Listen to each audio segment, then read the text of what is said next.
Hello ನಮಸ್ಕಾರ ವೀಕ್ಷಕರೇ, ನಾನು ನಿಮ್ಮ ಪ್ರೀತಿಯ ಡಾಕ್ಟರ್ ಸಂಹಿತಾ ಉಪಾಧ್ಯಾಯ. ಎಲ್ಲರೂ ಕ್ಷೇಮವಾಗಿದ್ದೀರಾ, ಆರೋಗ್ಯವಾಗಿದ್ದೀರಾ ಎಂದು ಭಾವಿಸ್ತೇನೆ ವೀಕ್ಷಕರೇ. ಹಾಗಿದ್ರೆ ಸ್ನೇಹಿತರೆ, ಇವತ್ತಿನ ಒಂದು ವಿಡಿಯೋ ಅಂದರೆ ಅದು ಕಂಪ್ಲೀಟ್ ಆಗಿ ಡಿಫ್ರೆಂಟ್ ಆಗಿರುತ್ತೆ. ಏನಪ್ಪ ಅಂತ ಹೇಳಿದ್ರೆ, ಇವತ್ತು ಒಂದು ಯೋಜನೆಯ ಬಗ್ಗೆ, ಅಂದರೆ ಬಹುಮುಖ್ಯವಾದ ಯೋಜನೆ ಬಗ್ಗೆ ನಿಮಗೆ ತಿಳಿಪಡಿಸ್ತಾ ಇದ್ದೇನೆ. ಅದೇನಪ್ಪ ಅಂತ ಹೇಳಿದ್ರೆ, ಕಟ್ಟಡ ಮತ್ತು ನಿರ್ಮಾಣ ಕಾರ್ಮಿಕ ಯೋಜನೆ. ಸೊ ಇದರಿಂದ ಆಗುವಂತಹ ಬೆನಿಫಿಟ್ಸ್ ಏನು, ಹಾಗೆ ಇದಕ್ಕೆ ಹೇಗೆ ನೀವು ಅಪ್ಲಿಕೇಶನನ್ನು ಹಾಕೋಬೋದು, ಇದರಿಂದ ಮಕ್ಕಳಿಗೆ ನಿಮಗೆ ಯಾವ ತರಹದ ಉಪಯೋಗಗಳಿವೆ ಅನ್ನೋದ್ರ ಬಗ್ಗೆ ಈ ಒಂದು ವಿಡಿಯೋದಲ್ಲಿ ಹೇಳ್ತಾ ಇದ್ದೇನೆ. ಸೊ ಇದ್ರ ಬಗ್ಗೆ ಕಂಪ್ಲೀಟ್ ವಿಡಿಯೋನ ಕೂಡ ಮಾಡ್ತಾ ಇದ್ದೇನೆ. ಸೊ ಅದನ್ನು ಕೂಡ ನೀವು ಚೆಕ್ ಮಾಡ್ಕೋಬೋದು.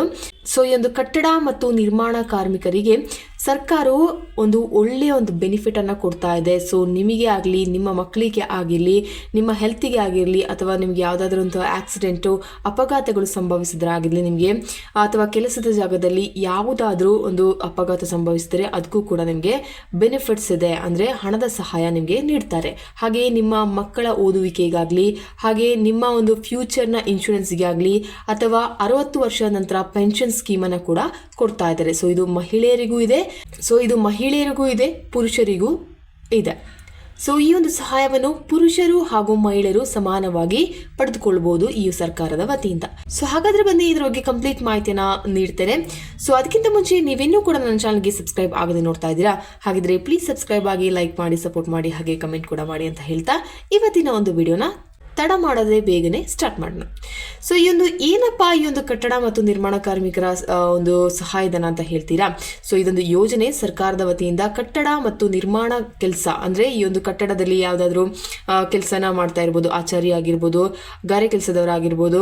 ಸೊ ಈ ಒಂದು ಕಟ್ಟಡಕ್ಕೆ ಸಂಬಂಧಪಟ್ಟ ಯಾವುದೇ ಕೆಲಸವನ್ನು ನೀವು ಮಾಡ್ತಾ ಇದ್ದೀರಾ, ಪ್ಲಂಬಿಂಗ್ ಆಗಿರ್ಬೋದು ಅಥವಾ ಎಲೆಕ್ಟ್ರಿಷಿಯನ್ ಆಗಿರ್ಬೋದು. ಸೊ ಈ ಒಂದು ಯಾವುದೇ ಕೆಲಸದಲ್ಲಿ ನೀವು ನಿಮ್ಮನ್ನು ತೊಡಗಿಸಿಕೊಂಡಿದ್ರೆ ನಿಮಗೆ ಖಂಡಿತವಾಗಲೂ ಈ ಒಂದು ಯೋಜನೆಯಡಿ ನಿಮಗೆ ತುಂಬಾ ಸಹಾಯಧನಗಳು ಸಿಗ್ತಾ ಇದೆ. ಸೊ ಇದು ಅಸಂಘಟಿತ ಕಾರ್ಮಿಕರಿಗೆ, ವಿಶೇಷವಾಗಿ ಕಟ್ಟಡ ಮತ್ತು ನಿರ್ಮಾಣ ಕಾರ್ಮಿಕರಿಗೆ ಸರ್ಕಾರವು ನೀಡುವ ಅಧಿಕೃತ ಗುರುತಿನ ಚೀಟಿ ಮತ್ತು ನೋಂದಣಿ ಚೀಟಿಯಾಗಿದೆ. ಇದು ವಿವಿಧ ಕಲ್ಯಾಣ ಯೋಜನೆಗಳು, ಆರ್ಥಿಕ ನೆರವು ಮತ್ತು ಆರೋಗ್ಯ ಸೌಲಭ್ಯಗಳಿಗೆ ಪ್ರವೇಶವನ್ನು ಒದಗಿಸುತ್ತೆ. ಸೊ ನಿಮಗೆ ಆರ್ಥಿಕ ನೆರವನ್ನ ಕೂಡ ನೀಡ್ತಾರೆ. ಹಾಗೆ ವಿವಿಧ ಕಲ್ಯಾಣ ಯೋಜನೆಗಳ ಈ ಒಂದು ಜನರಿಗೆ, ಈ ಒಂದು ಕಟ್ಟಡ ಮತ್ತು ನಿರ್ಮಾಣ ಕಾರ್ಮಿಕರಿಗೆ ಸಂಬಂಧಪಟ್ಟ ತುಂಬಾ ವಿವಿಧ ಕಲ್ಯಾಣ ಯೋಜನೆಗಳು, ಅವರ ಆರೋಗ್ಯ ಸೌಲಭ್ಯಗಳಿಗೆ ಈ ಒಂದು ಕಾರ್ಡನ್ನು ನೀಡಲಾಗುತ್ತೆ. ಸೊ ನೀವು ಈ ಒಂದು ಕಾರ್ಡನ್ನು ಹೇಗೆ ಪಡ್ಕೋಬಹುದು, ಹಾಗೆ ಹೇಗೆ ಇದಕ್ಕೆ ಅಪ್ಲಿಕೇಶನ್ ಅನ್ನು ಹಾಕಬಹುದು ಅನ್ನೋದ್ರ ಬಗ್ಗೆ ಕೂಡ ಹೇಳ್ತೇನೆ ಈ ಒಂದು ವಿಡಿಯೋದಲ್ಲಿ. ಸೊ ಫಸ್ಟ್ ಆಫ್ ಆಲ್, ಅದಕ್ಕಿಂತ ಮುಂಚೆ ನಿಮಗೆ ಗೊತ್ತಾಗಿರಬೇಕಾಗಿದ್ದು ಏನು, ಇದರಿಂದ ನಿಮಗೆ ಯಾವುದೆಲ್ಲ ಬೆನಿಫಿಟ್ಸ್ ಇದೆ ಅನ್ನೋದ್ರ ಬಗ್ಗೆ ನಿಮಗೆ ಗೊತ್ತಾಗಬೇಕಲ್ವಾ. ಸೊ ಖಂಡಿತವಾಗ್ಲೂ ಹೇಳ್ತೇನೆ. So first of all, so ಈ ಯೋಜನೆಯಿಂದ ನಿಮಗೆ ಪಡೆದುಕೊಳ್ಳಬಹುದಾದ ಲಾಭಗಳು ಏನಪ್ಪಾ ಅಂತ ಹೇಳಿದ್ರೆ, ನಿಮಗೂ ನಿಮ್ಮ ಮಕ್ಕಳಿಗೂ ತುಂಬಾ ಆರ್ಥಿಕ ನೆರವು ಕೂಡ ಇದೆ. ಹಾಗೆ ಕಲ್ಯಾಣ ಯೋಜನೆಗಳ ಮೂಲಕ ತುಂಬಾ ಆರೋಗ್ಯ ಮತ್ತು ಆರ್ಥಿಕ ನೆರವನ್ನು ಕೂಡ ನಿಮಗೆ ಕೊಡ್ತಾ ಇದ್ದಾರೆ. ಸೊ ಇದು ಮಕ್ಕಳ ಓದುವಿಕೆಗೆ, ಕಲಿಕೆಗೆ ಕೂಡ ಸಹಾಯ ಮಾಡುತ್ತೆ. ಸೊ ನಿಮ್ಮ ಇಬ್ಬರು ಮಕ್ಕಳಿಗೆ ಸಹಾಯಧನ ಅಂದರೆ ಸ್ಕಾಲರ್ಶಿಪ್ ಅನ್ನ ಕೊಡ್ತಾ ಇದ್ದಾರೆ. ಸೊ ಈ ಒಂದು ಸ್ಕಾಲರ್ಶಿಪ್ ಎಲ್ಲಿ ಗಂಟ ಇದೆ ಅಂತ ಹೇಳಿದ್ರೆ, ಬರೋಬ್ಬರಿ 75,000ವರೆಗೆ ನಿಮ್ಮ ಮಕ್ಕಳಿಗೆ, ಕಾರ್ಮಿಕರ ಮಕ್ಕಳಿಗೆ ಈ ಒಂದು ಸ್ಕಾಲರ್ಶಿಪ್ ಅನ್ನ ಕೊಡ್ತಾ ಇದ್ದಾರೆ. ನಿಮ್ಮ ಮಕ್ಕಳು 1ನೇ ತರಗತಿಯಿಂದ 10th ಆಗಿರ್ಬೋದು, ಅಥವಾ ಪದವಿ ಆಗಿರ್ಬೋದು, ಡಿಗ್ರಿ ಆಗಿರ್ಬೋದು, ಇನ್ನು PUC ಓದ್ತಾ ಇದ್ರು ಕೂಡ, ಇನ್ನು ಸ್ನಾತಕೋತ್ತರ ಪದವಿ ಮಾಡ್ತೀನಿ ಅಂತ ಹೇಳಿದ್ರು ಕೂಡ, ಇನ್ನು ಇಂಜಿನಿಯರಿಂಗ್ ಮಾಡ್ತೀನಿ ಅಂದ್ರು ಕೂಡ, ಇನ್ನು ಡಾಕ್ಟರ್ಗೆ ಕೂಡ ಓದ್ತಾ ಇದ್ದೀನಿ ಅಂತ ಹೇಳಿದ್ರು ಕೂಡ, ನಿಮಗೆ ಈ ಒಂದು ಸಹಾಯಧನ ನಿಮ್ಮ ತಂದೆ ತಾಯಿ, ಈ ಒಂದು ಮಕ್ಕಳ ತಂದೆ ತಾಯಿ ಕಾರ್ಮಿಕರಾಗಿದ್ರೆ, ಕಟ್ಟಡ ಕಾರ್ಮಿಕರಾಗಿದ್ರೆ ಈ ಒಂದು ಸಹಾಯಧನ ಬರೋಬ್ಬರಿ 75,000ವರೆಗೂ ನಿಮಗೆ ಲಭ್ಯವಾಗಲಿದೆ. ಓಕೆನಾ. ಸೊ ಫಸ್ಟ್ ಆಫ್ ಆಲ್ ಈ ಒಂದು ಸಹಾಯಧನ ನೆನಪಿರಲಿ. ಸೊ ಇದು ಈ ಒಂದು ಸಹಾಯಧನ ಚಿಕ್ಕ ಅಮೌಂಟಿಂದ ಸ್ಟಾರ್ಟ್ ಆಗುತ್ತೆ ಅಂತಲೇ ಹೇಳ್ಬೋದು. ಸೊ 75,000ವರೆಗೆ ಈ ಒಂದು ಇಂಜಿನಿಯರಿಂಗ್ ಮಾಡ್ತಾ ಇದ್ರೆ ಆಗಿರ್ಬೋದು, ಅಥವಾ ಮೆಡಿಕಲ್ಗೆ ನೀವು ಸೀಟನ್ನು ಪಡ್ಕೊಳ್ತಿದ್ದೀರಾ ಅಂತ ಹೇಳಿದ್ರೆ ನಿಮಗೆ ಈ ಒಂದು 75,000ವರೆಗೆ ಸ್ಕಾಲರ್ಶಿಪ್ ವರ್ಷಕ್ಕೆ ಸಿಗುತ್ತೆ. ಸೊ ಹಾಗಾಗಿ ಇನ್ನು ಎರಡನೇ ಏನಪ್ಪಾ ಅಂತ ಹೇಳಿದ್ರೆ, ಮಕ್ಕಳ ಮದುವೆಗೆ, ಅಂದರೆ ನಿಮ್ಮ ಇಬ್ಬರು ಮಕ್ಕಳಿಗೆ, ಯಾವುದಾದ್ರೂ ಇಬ್ಬರು ಮಕ್ಕಳಿಗೆ, ನಿಮ್ಮ ಮಕ್ಕಳ ಮದುವೆಗೆ 60,000 ಸಹಾಯಧನವನ್ನು ಈ ಒಂದು ಯೋಜನೆಯಡಿ ನೀವು ಪಡ್ಕೋಬಹುದು ಅಂತ ಹೇಳ್ಬೋದು. ಸೊ ಒಬ್ಬೊಬ್ಬರು ಮಕ್ಕಳಿಗೆ 60,000 ರೂಪಾಯಿನ ನೀವು ಪಡ್ಕೋಬಹುದು. ನಿಮ್ಮ ಈ ಒಂದು ಮದುವೆ ಖರ್ಚು ತುಂಬಾ ಇರುತ್ತೆ ಅಲ್ವಾ. ಸೊ ಕಟ್ಟಡ ಮತ್ತು ಕಾರ್ಮಿಕರಿಗೆ ಅವರವರ ಮಕ್ಕಳ ಮದುವೆಗೆ ಈ ಒಂದು ಮದುವೆ ಖರ್ಚಿಗಾಗಿ 60,000ವನ್ನು ಒಂದೊಂದು ಮಕ್ಕಳಿಗೆ, ಅಂದರೆ ಟೋಟಲ್ ಆಗಿ ಇಬ್ಬರು ಮಕ್ಕಳಿಗೆ ಈ ಒಂದು 60,000 ಕೊಡ್ತಾರೆ. ಓಕೆ.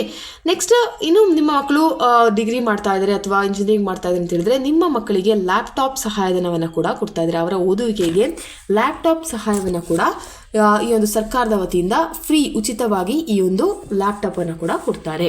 ಓಕೆ. ಇನ್ನು 2 ಲಕ್ಷ ಅಪಘಾತ ವಿಮೆ, ಅಂದರೆ ಈ ಒಂದು ಕಾರ್ಮಿಕರಿಗೆ, ಮಕ್ಕಳಿಗೆ ಅಲ್ಲ, ಇದು ಈ ಒಂದು ಕಾರ್ಮಿಕರಿಗೆ ಏನಾದರೂ ಅಪಘಾತ ಸಂಭವಿಸಿದ್ರೆ ರೋಡಲ್ಲಾಗಿರ್ಬೋದು ಅಥವಾ ಅವರು ಕೆಲಸ ಮಾಡುವ ಜಾಗದಲ್ಲಿ ಆಗಿರ್ಬೋದು, ಏನಾದರೂ ಒಂದು ಅಪಘಾತ ಸಂಭವಿಸಿದ್ರೆ ಅವರಿಗೆ 2 ಲಕ್ಷದವರೆಗೆ ಅಪಘಾತ ವಿಮೆಯನ್ನು ಕೊಡ್ತಾರೆ, ಅಂದರೆ ಇನ್ಶೂರೆನ್ಸನ್ನು ಕೊಡ್ತಾರೆ. ಓಕೆ, ಇನ್ನು ಆಕ್ಸಿಡೆಂಟ್ ಅಸಿಸ್ಟೆಂಟ್, ಇದು ಹೇಗೆ ಹೇಳಿದೆ ಅಲ್ವಾ ನಾನು, ಆಕ್ಸಿಡೆಂಟಲ್ಲಿ ಏನಾದರೂ ನಿಮ್ಮ ಕೆಲಸದ ಜಾಗದಲ್ಲಿ ಅಥವಾ ನೀವು ಓಡಾಡೋ ಜಾಗದಲ್ಲಿ ಆದರೆ ನಿಮಗೆ ಇದರಿಂದ ಬೆನಿಫಿಟ್ ಸಿಗುತ್ತೆ. ಇನ್ನು ತಾಯಿ ಮಗು ಸಹಾಯ ಹಸ್ತ ಕೂಡ ಇದೆ. ಸೊ ಈ ಒಂದು ಮಹಿಳೆ ಕಾರ್ಮಿಕರಾಗಿದ್ದರೆ ಅವಳಿಗೂ ಅವಳ ಮಗುವಿಗೂ ಇರುವಂತಹ ಸಹಾಯ ಹಸ್ತ ಇದು ಹೇಳ್ಬೋದು, ತಾಯಿ ಮಗು ಸಹಾಯ ಹಸ್ತ.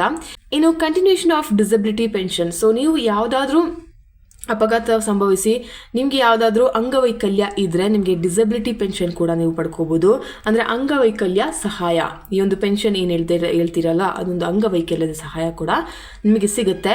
ಇನ್ನು 60 ವರ್ಷ ನೀವು ಕೆಲಸ ಮಾಡಿ ನಿಮಗೆ 60 ವರ್ಷ ತುಂಬಿದೆ ಅಂತ ಹೇಳಿದ್ರೆ ಕಟ್ಟಡ ಮತ್ತು ಕಾರ್ಮಿಕರ ನಿರ್ಮಾಣ ವತಿಯಿಂದ ನಿಮಗೆ ಪೆನ್ಷನನ್ನು ಕೂಡ ಕೊಡ್ತಾರೆ. ಓಕೆ, ಸೊ ಕೆಲಸ ಮಾಡುವ ಜಾಗದಲ್ಲಿ ಏನಾದರೂ ಕೈಕಾಲು ಮುರಿದರೆ ಅಥವಾ ಏನಾದರೂ ಒಂದು ಅಪಘಾತ ಸಣ್ಣ ಪುಟ್ಟ ಗಾಯಗಳು ಸಂಭವಿಸಿದರೆ ನಿಮಗೆ ಮೆಡಿಕಲ್ ಬೆನಿಫಿಟ್ 2 ಲಕ್ಷದವರೆಗೆ ನಿಮಗೆ ಖಂಡಿತವಾಗಲೂ ಸಿಗುತ್ತೆ. ಇನ್ನು ಆಪರೇಷನ್ ಶಸ್ತ್ರಚಿಕಿತ್ಸೆ ಇದೆ ಅಂತ ಹೇಳಿದ್ರೆ 2 ರಿಂದ 3 ಲಕ್ಷದವರೆಗೆ ಸಿಗುತ್ತೆ. ಇನ್ನು ಎಲ್ಲಾದರೂ ಡೆತ್ ಅಂದರೆ ಎಲ್ಲಾದರೂ ಸಾವು ಸಂಭವಿಸಿದರೆ ಡೆತ್ ಬೆನಿಫಿಟ್ ಕೂಡ ನಿಮಗೆ ಸಿಗುತ್ತೆ. ಸೊ ಇದು 5 ಲಕ್ಷದವರೆಗೆ ಕೂಡ ಇರುತ್ತೆ. ಓಕೆ, ಸೊ ಯಾವುದಾದ್ರೂ ಕೆಲಸದಲ್ಲಿ ಅಪಘಾತವಾಗಿ ಮಿಸ್ಟೇಕ್ಲಿ ನೀವೆಲ್ಲಾದರೂ ನಿಮ್ಮ ಒಂದು ಕುಟುಂಬದ ಈ ಒಂದು ಕಾರ್ಮಿಕನಿಗೆ ಅಥವಾ ಕಾರ್ಮಿಕ ಮಹಿಳೆಗೆ ಈ ಒಂದು ಸಾವು ಸಂಭವಿಸಿದರೆ ಬರೋಬ್ಬರಿ 5 ಲಕ್ಷದವರೆಗೆ ಈ ಒಂದು ಸಹಾಯಧನ ಅಂದರೆ ಡೆತ್ ಬೆನಿಫಿಟ್ ನಿಮಗೆ ಸಿಗುತ್ತೆ. Okay, next pension. ನಿಮ್ಗೆಲ್ರಿಗೂ ಬೇಕಾಗಿರೋದು ಇದೆ ಅಲ್ವಾ. ಸೊ 60 ವರ್ಷದ ಬಳಿಕ ನಿಮ್ಮ ರಿಟೈರ್ಮೆಂಟ್ ಅಂದರೆ ನಿಮ್ಮ ಒಂದು ನಿವೃತ್ತಿಯಲ್ಲಿ ನಮಗೆ ಮಾಸಿಕ ಪೆನ್ಷನನ್ನು ಕೂಡ ಕೊಡ್ತಾರೆ ಅಂತ ಹೇಳ್ಬೋದು. ಓಕೆ, ಸೊ ನೀವು ನಿವೃತ್ತಿಯಾಗಿ ನಿಮಗೆ ಇನ್ನು 60 ವರ್ಷದ ಬಳಿಕ ಯಾರಿಗೂ ಕೂಡ ಕೆಲಸ ಮಾಡೋ ತ್ರಾಣ ಶಕ್ತಿ ಇರೋದಿಲ್ಲ. ಹಾಗಾಗಿ ನಿಮಗೆ 60 ವರ್ಷದ ಬಳಿಕ ಈ ಒಂದು ಪೆನ್ಷನ್ ಸ್ಕೀಮನ್ನು ಕೂಡ ಈ ಒಂದು ಯೋಜನೆಯಡಿ ನಿಮಗೆ ಸಿಗ್ತಾ ಇದ್ದಾರೆ. ಆದರೆ ಖಂಡಿತವಾಗ್ಲೂ ನೀವೇನು ಮಾಡಬೇಕು, ನೀವಿನ್ನೂ ಕೂಡ ಕಾರ್ಮಿಕರಾಗಿದ್ದು ನೀವಿನ್ನೂ ಕೂಡ ಈ ಒಂದು ಸಹಾಯ ಕಟ್ಟಡ ಮತ್ತು ಕಾರ್ಮಿಕ ನಿರ್ಮಾಣ ಈ ಒಂದು ಯೋಜನೆಗೆ ನೀವಿನ್ನೂ ಕೂಡ ಕಾರ್ಡನ್ನು ಮಾಡಿಸ್ಕೊಂಡಿಲ್ಲ ಅಂತ ಹೇಳಿದ್ರೆ ಖಂಡಿತವಾಗ್ಲೂ ನೀವು ಈ ಒಂದು ಕಾರ್ಡನ್ನು ಮಾಡಿಸ್ಕೋಬೇಕು. ಹಾಗೆ ಇದರ ಎಲ್ಲ ಸಹಾಯ ಬೆನಿಫಿಟನ್ನು ನೀವು ಪಡ್ಕೋಬೇಕು ಅಂತಲೇ ಹೇಳ್ತೇನೆ. ಸ್ನೇಹಿತರೆ, ನಾನು ಈ ಒಂದು ವಿಡಿಯೋದಲ್ಲಿ ವಿಶೇಷವಾಗಿ ಕಟ್ಟಡ ಮತ್ತು ನಿರ್ಮಾಣ ಕಾರ್ಮಿಕರಿಗೆ ಅಂದರೆ ಅಸಂಘಟಿತ ಕಾರ್ಮಿಕರಿಗೆ ಸರ್ಕಾರವು ನೀಡುವ ಅಧಿಕೃತ ಗುರುತಿನ ಚೀಟಿ ಮತ್ತು ಹೇಗೆ ನೀವು ಈ ಒಂದು ಕಾರ್ಡನ್ನು ನೀವು ಮಾಡಿಸ್ಕೊಳ್ಳೋದ್ರಿಂದ ನಿಮಗೆ ಬೆನಿಫಿಟ್ಸ್ ಏನು ಸಿಗುತ್ತೆ ಅನ್ನೋದ್ರ ಬಗ್ಗೆ, ಅಂದರೆ ಸಹಾಯಧನ ನಿಮಗೆ, ನಿಮ್ಮ ಮಕ್ಕಳಿಗೆ ಅಥವಾ ಅಪಘಾತವಾದರೆ 60 ವರ್ಷದ ಬಳಿಕ ಪೆನ್ಷನ್ ಹೇಗೆ ಸಿಗುತ್ತೆ, ಹಾಗೂ ನಿಮ್ಮ ಮಕ್ಕಳ ಓದುವಿಕೆಗೆ ಹಾಗೂ ನಿಮ್ಮ ಮಕ್ಕಳ ಒಂದು ಕಲಿಕೆಗೆ ಹೇಗೆ ಇದನ್ನು ಸಹಾಯ ಮಾಡುತ್ತೆ, ಹಾಗೆ ನಿಮ್ಮ ಮಕ್ಕಳ ಮದುವೆಗೆ ಕೂಡ ಈ ಒಂದು ಯೋಜನೆ ಹೇಗೆ ಸಹಾಯ ಮಾಡುತ್ತೆ ಅನ್ನೋದ್ರ ಬಗ್ಗೆ ಕಂಪ್ಲೀಟ್ ಆಗಿ ಮಾಹಿತಿಯನ್ನು ನೀಡಿದ್ದೇನೆ.